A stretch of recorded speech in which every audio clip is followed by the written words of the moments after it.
Hey guys, it's Beth over at Juicy Fruit Force. I wanted to do a real quick video on how I make my DIY hair gel. As you can see, I use all my own products and it's really super easy, and you can whip it up in your kitchen in about 20 minutes or so. So let's get going. First, you're going to need 1 full cup of beeswax. This beeswax here is local beeswax that I got out of a hive, melted down, filtered, and just cut up.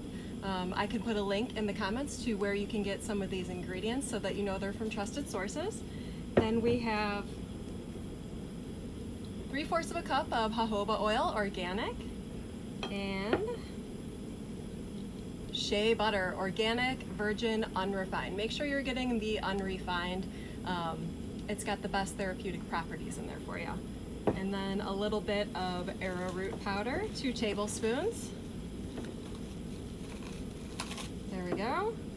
And some vitamin E oil, which will help preserve its freshness a little bit longer.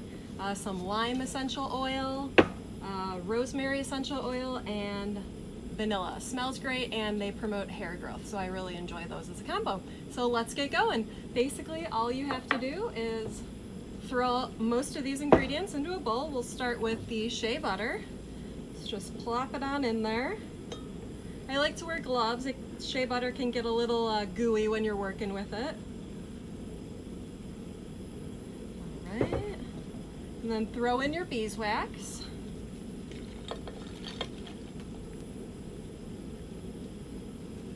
It's nice and warm out here. It's already starting to melt. And then throw that on a double boiler and wait for it to melt down. And while you're doing that, you can move on to the next step. Make sure that you have a towel or something available because it will be super blazing hot and I have burned myself before. So while you're waiting for that to warm up and melt, I like to take the jojoba oil and mix in the arrowroot powder, which I actually forgot to bring a whisk out here, so we'll just make do with the knife. And what this does, basically, the arrowroot powder, it helps make the product a little less greasy so that your hair doesn't look all funny. Right, we'll give that a little whip.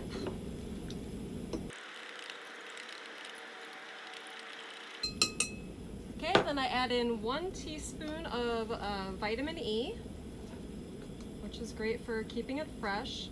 Now, I like to put these in sealed jars when I'm done, and I tend to keep mine on my bathroom counter. So you're going to want to, if you do that as well, you don't want to let any of the humidity or moisture from the shower get in there. So you're going to want to make sure it's sealed at all times, because when there's no preservative, even though you're using vitamin E, it's not considered a preservative enough that the product won't grow mold. So I make it in smaller batches and I go through it really quick because there's 3 of us here using it. Okay, so once you get the jojoba mixed with the arrowroot and the vitamin E, I like to go ahead and add my essential oils at this time. I'm going to go ahead and use 30 drops of rosemary, 20 drops of lime, and 10 drops of vanilla. And for this one, I'm using Vanilla Absolute just because of the cost of vanilla. So here we go.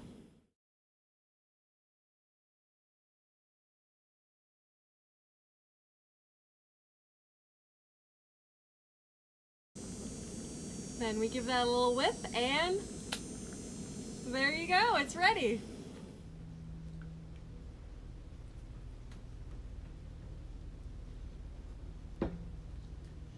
Okay, now that all of that is melted, we can go ahead and put in the jojoba with the arrowroot and the essential oils and the vitamin E.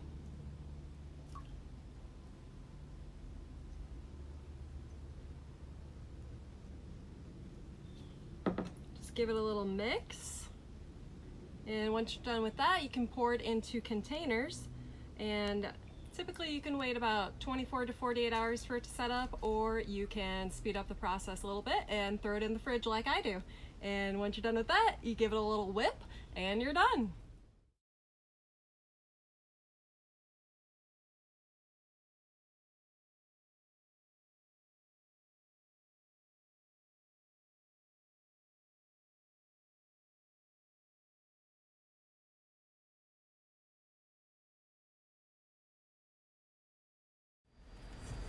Next step is to just Take your hand mixer and whip this bad boy up. All right, here we go.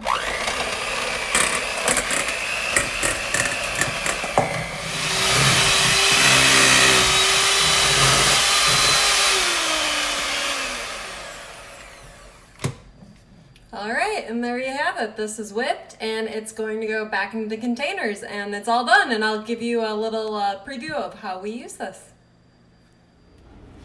Okay, so I get out a little bit, and Can you show the camera? Yeah, I roll it around so it's about the size of a large blueberry.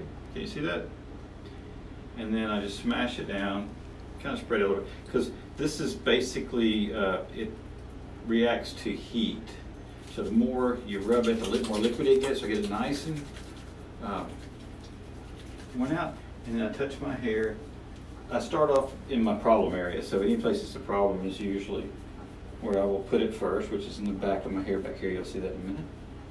And then I really wish there was someone that could show you how good the holding power is. But trust me, it's very, very strong.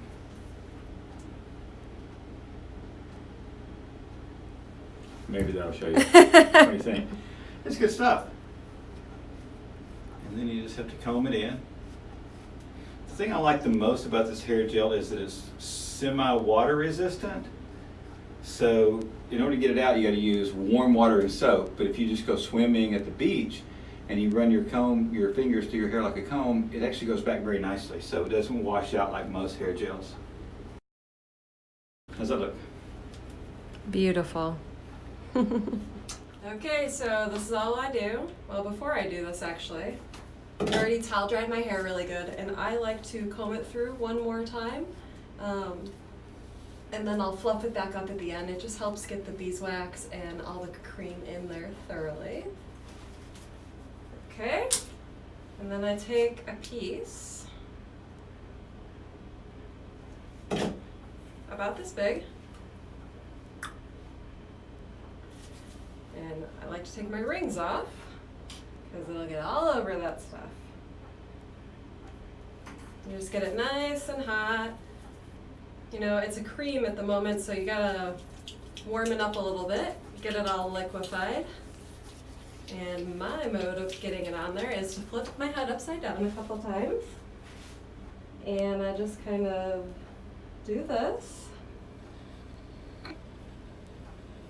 A little underneath.